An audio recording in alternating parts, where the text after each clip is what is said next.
Canada, Greenland এবং অ্যান্টার্কটিকার মতো জায়গায় বহু বছর ধরে জমে থাকা বরফের স্তর শুধু ঠান্ডা না, বরং ইতিহাস ধরে রাখার একটি উৎস।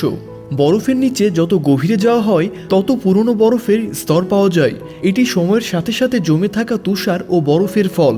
প্রতিটি স্তর এক একটি বছরের প্রতিনিধিত্ব করে।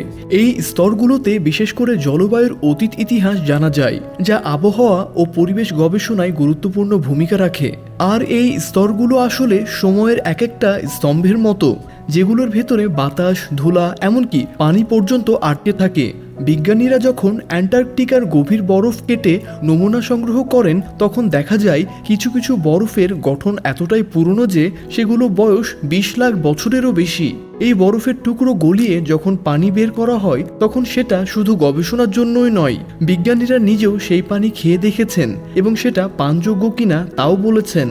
এই পানি কোনো সাধারণ হিমায়িত পানি নয়, এটা এমন সময়ের পানি যখন পৃথিবীতে কোনো আধুনিক সভ্যতা ছিল না, এমনকি মানুষ তখনও তেমনভাবে গঠন হয়নি। তখনকার পরিবেশে বাতাসের গঠন, ব্যাকটেরিয়ার অস্তিত্ব, এমনকি সূর্যের রশ্মি, রাসায়নিক প্রতিক্রিয়া ছিল একেবারে আলাদা। সেই সময়ের পানি বরফ হয়ে নিচে চাপা পড়া এত বছর ধরে থেকে গেছে আর কোনোভাবে হয়নি। বিজ্ঞানীরা যখন সেই বরফ বের করে এনে ল্যাবরেটরিতে গলিয়ে সেটা বিশ্লেষণ করে, তখন পানির গঠন পরীক্ষা করে দেখা যায় এতে কোনো ধরনের জীবাণু নেই, কোনো সংক্রমণও নেই, এমনকি স্বাদেও একেবারে স্বচ্ছ। বিশেষ যন্ত্র দিয়ে পানির পিএইচ, অক্সিজেন লেভেল এবং অন্যান্য খনিজ উপাদান চেক করে দেখা গেছে এটা একদম নিরাপদ। এরপর কিছু গবেষক যারা দীর্ঘদিন ধরে এই প্রকল্পে কাজ করছিলেন, তারা গলানো পানি সরাসরি মুখে দিয়ে খেয়ে দেখেন। এরপর কিছু গবেষক যারা দীর্ঘদিন ধরে এই প্রকল্পে কাজ করছিলেন, তারা গলানো পানি সরাসরি মুখে দিয়ে খেয়ে দেখেন।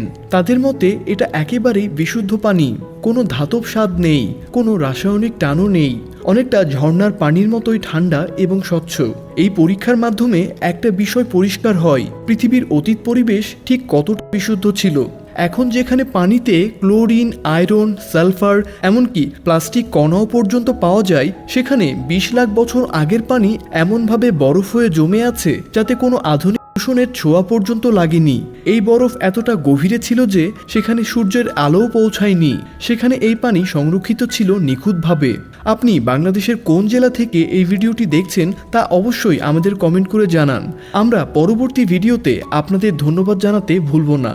তবে এই পানির উপর গবেষণা করার মূল উদ্দেশ্য ছিল স্বাদ নয়, বরং পৃথিবীর আবহাওয়ার ইতিহাস জানা।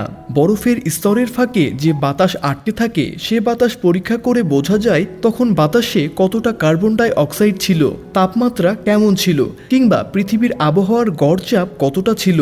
কিন্তু সঙ্গে যে পানি বের হয় সেটাও আলাদা গুরুত্ব পায়, কারণ সেটা দেখায় এই পৃথিবী একসময় কতটা পরিষ্কার ছিল আর এখন কতটা বদলে গিয়েছে।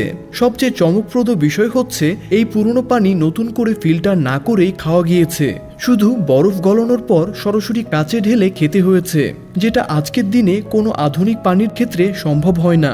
তো বন্ধুরা, কেমন লাগলো আমাদের আজকের ভিডিও তা অবশ্যই কমেন্ট করে জানাতে ভুলবেন না। কথা হচ্ছে নেক্সট ভিডিওতে।